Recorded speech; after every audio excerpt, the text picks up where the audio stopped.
બિલકુલ મહેન્દ્રભાઈ, હવે મેષ અને વૃષભ રાશિના જાતકોનો આજનો દિવસ કેવો રહેવાનો છે?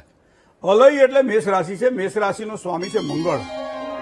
મેષ રાશિવાળા જાતકોને કામકાજની અંદર સારી સફળતાના યોગ આજના દિવસ માટે દેખાઈ રહ્યા છે. કૌટુંબિક ક્ષેત્રમાં પ્રગતિના સારા યોગ બને છે. વાદ વિવાદવાળા કામમાં થોડી કાળજી રાખવી પડશે. સંતાનની પ્રગતિના ખૂબ સારા યોગ આજના દિવસ માટે દેખાય છે. વૃષભ રાશિ બહુ અક્ષર છે તો વૃષભ રાશિવાળા જાતકો માટે શેર બજારમાં ખાસ સાચવીને કામકાજ કરવું આજના દિવસ માટે. સંયુક્ત મિલકતના કાર્યો કદાચ થોડા અટવાય તેવી સંભાવનાઓ પણ છે. નવા પ્રલોભનોથી દૂર રહો. આવકને ધ્યાનમાં રાખો અને પછી ખર્ચ કરો. જેટલી પછીડી હોય એટલી હોડ તાણો તો વધારે મજા આવશે. મિથુન રાશિ એટલે ક છ અને ઘ અક્ષર છે.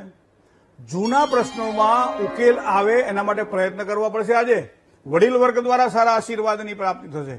આવકના નવા સાધન પણ મળે. કામકાજમાં ફાયદો થાય. મતલબ આજનો દિવસ તમારા માટે શ્રેષ્ઠ છે. જય ગણેશ. આપણી સાથે સ્ટુડિયોમાં જોડાયા છે જ્યોતિષાચાર્ય ડોક્ટર મહેન્દ્રભાઈ પંડ્યા.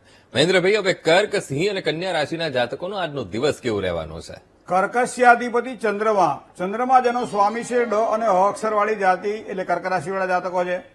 અધિકારી વર્ગ દ્વારા ખૂબ જ સારી મદદ આજે મળે. મતલબ સારો દિવસ છે આજે આપણા માટે. પરદેશના કામકાજ હોય તો એમાં પણ લાભની સંભાવનાઓ પ્રબળ બને છે. મૂડી રોકાણ માટે સમય ખૂબ જ સારો અને અનુકૂળ છે આજે.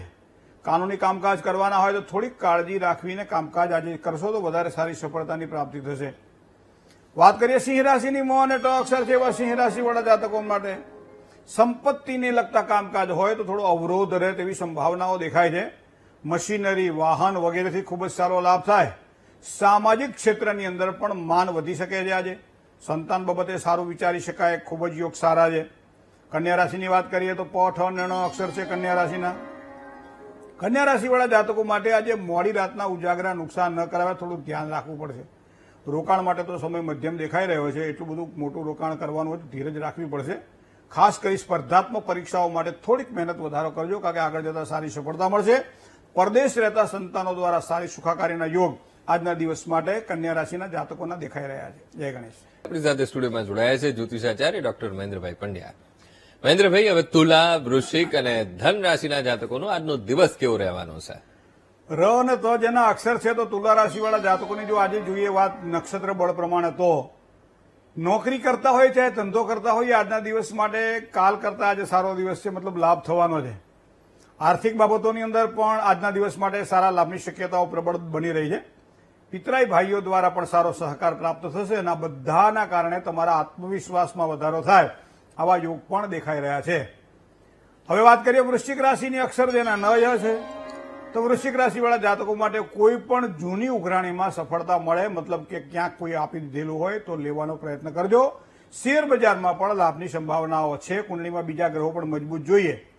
કામકાજની અંદર કોઈ નવી ઓપોર્ચ્યુનિટી તક મળે. પરિવારમાં થોડોક તણાવ, થોડીક માનસિક અશાંતિનો અનુભવ પણ થાય. તો આજનો દિવસ કંઈક આવો છે. ધન રાશિની વાત કરીએ ભ, ધ, ફ અને ઢ અક્ષરવાળા જાતકો ધન રાશિના જાતકો છે. મિત્રો, નોકરી ધંધાની અંદર પરિવર્તનના સારા યોગ દેખાઈ રહ્યા છે. વ્યવસાયમાં કોઈ પણ સારી નવી તકો મળે. હરીફ વર્ગથી થોડું સાચવીને કામકાજ કરવું પડશે. બાકી ભાગ્યોદય માટે તો આજે ઉત્તમ સમય છે. જય ગણેશ. બિલકુલ મહેન્દ્રભાઈ, હવે મકર, કુંભ અને મીન રાશિના જાતકોનો આજનો દિવસ કેવો રહેવાનો છે? મકર રાશિની વાત કરીએ ખ અને જ જેના અક્ષર છે એવા મકર રાશિવાળા જાતકો માટે પરદેશ વસતા સ્વજનોથી લાભ થાય. મોસાળ પક્ષ દ્વારા આજે સારું માન મળે એવી સંભાવનાઓ છે. અટવાયેલા કામકાજમાં પણ રાહત થાય તેવા યોગ બની રહ્યા છે. વાદ વિવાદથી થોડું સાચવવું પડશે. કુંભ રાશિની વાત કરીએ ગ અને સ જેના અક્ષર છે એવા કુંભ રાશિવાળા જાતકો માટે આરોગ્યની બાબતમાં થોડી કાળજી રાખવી પડશે. ધંધાકીય ક્ષેત્રમાં વડીલોની સલાહ લેવી ખૂબ જ જરૂરી છે. મહેનતના પ્રમાણમાં કદાચ સારું ફળ મળે. સંતાનો સાથે કદાચ થોડા વૈચારિક મતભેદો પણ રહે. શક્યતાઓ દેખાઈ રહી છે આવી. છેલ્લી રાશિ કરીએ મીન રાશિ. દ, ચ, જ અને થ જેના અક્ષર છે એવા જાતકો માટે પરિવારમાં કોઈ પણ પ્રકારના વિવાદથી સાચવીને કામકાજ કરવું.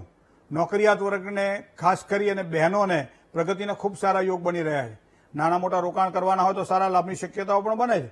જમીન લે વેચના કામકાજ હોય તો આજના દિવસ માટે ખૂબ જ સારી સફળતાની પ્રાપ્તિ થશે. જય ગણેશ.